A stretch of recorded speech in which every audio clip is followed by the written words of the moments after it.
ഇനി ഒരുപാട് പാട്ട് എനിക്ക് പാടണമെന്നുണ്ട്. അത് പിന്നീട് ഒരു അവസരത്തിൽ ഈശ്വരൻ അതിനൊരു അനുഗ്രഹം തരട്ടെ. Thank you so much.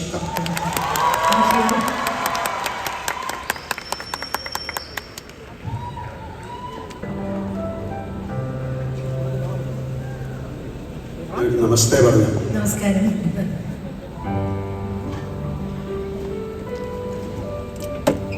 ഞാൻ 3 ചോദ്യങ്ങൾ ചോദിച്ചോട്ടെ.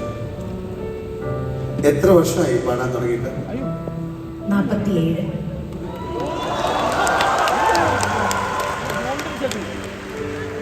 ഞാൻ 48 വർഷമായി. ഒരു വർഷം കഴിഞ്ഞാൽ 50 വർഷമായി. ഞാൻ ചോദിക്കാൻ കാരണം ഇത്രയും വർഷമായിട്ട് ഞാനും ചിത്രമായിട്ട് ആദ്യമായിട്ടാണ് ഇത്തരത്തിലൊരു ഷോയിൽ പങ്കെടുക്കുന്നത്. അതെന്താണ്? എന്താ കാര്യം? ഒരുപാട് അവാർഡ് ഫംഗ്ഷനിലൊക്കെ വെച്ച് കണ്ടിട്ടുണ്ട്, സംസാരിച്ചിട്ടുണ്ട്. ഞാൻ ചിത്രയെ കാണുന്നത് എപ്പോഴാണ് ഞാൻ പറയട്ടെ. ഞാനിട്ട് വേണ്ടത് മോഡൽ സ്കൂളിൽ പഠിക്കുന്ന സമയത്ത് വൈദ്യക്കാടെന്നുള്ള സ്ഥലത്തു നിന്നാണ് ഞാൻ ബസ് ഇറങ്ങുന്ന കാര്യം. അപ്പൊ കരമനയിൽ നിന്നൊരു ബസ്സിൽ ഇങ്ങനെ വന്ന് ഒരാൾ ഇറങ്ങിപ്പോകുന്നതാണ്.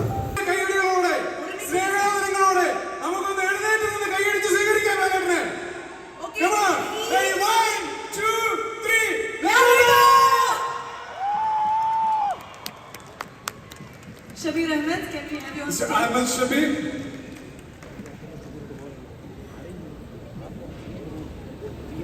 Thank you so much, Shabir Ahmed, for... Thank you.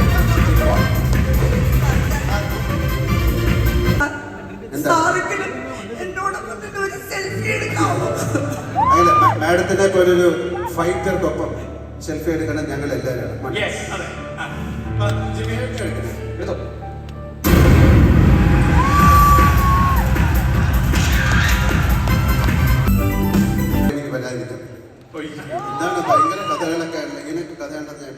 അല്ല, സത്യം പറഞ്ഞു കഴിഞ്ഞാൽ എന്റെ പേഴ്സണലി പറയുകയാണെങ്കിൽ ഇതേപോലെ ഒരു മൊമെന്റിൽ പറയാൻ വേണ്ടി വെച്ചിരുന്ന കഥയാണ്. ഒരുപാടുണ്ട് ലാലേട്ടൻ ജീവിതത്തിൽ സ്വാധീനിച്ചിട്ടുള്ളത്.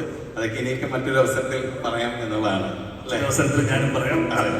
അപ്പൊ സത്യം പറയുകയാണെങ്കിൽ ലാലേട്ടൻ കൂടെ വന്ന സ്ഥിതിക്ക് മലയാളികൾ, പ്രത്യേകിച്ച് പുരുഷന്മാരാണെങ്കിൽ, അത് സത്യമാണെങ്കിൽ എല്ലാവരും ഒന്ന് കൈയടിക്കണം. നമ്മൾ നമ്മുടെ ഫ്രണ്ട്സുമായിട്ട് ട്രെയിനിൽ ഒന്ന് യാത്ര ചെയ്തിട്ടുണ്ടെങ്കിൽ, ഒരു 4 എണ്ണം വിട്ടിട്ടുണ്ടെങ്കിൽ, നമ്മുടെ മനസ്സിലോട്ട് അറിയാതെ വരുന്നൊരു സിനിമയുണ്ട്, ഒരു പാട്ടുണ്ട്. അതില് ലാലേട്ടൻ മമ്മൂക്കയ്ക്ക് കൊടുത്തൊരു ഉമ്മയുണ്ട്. ലാലേട്ട ഒരുപാട് കാലത്തൊരു അല്ല, അതുപോലെ ഒരു ഉമ്മ എനിക്ക് തന്നാ മതി. കുറച്ച് വേർതിരിക്കുകയാണ്. മതി മതി മതി മതി മതി വെച്ചോട്ടെ.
വിനോദയോ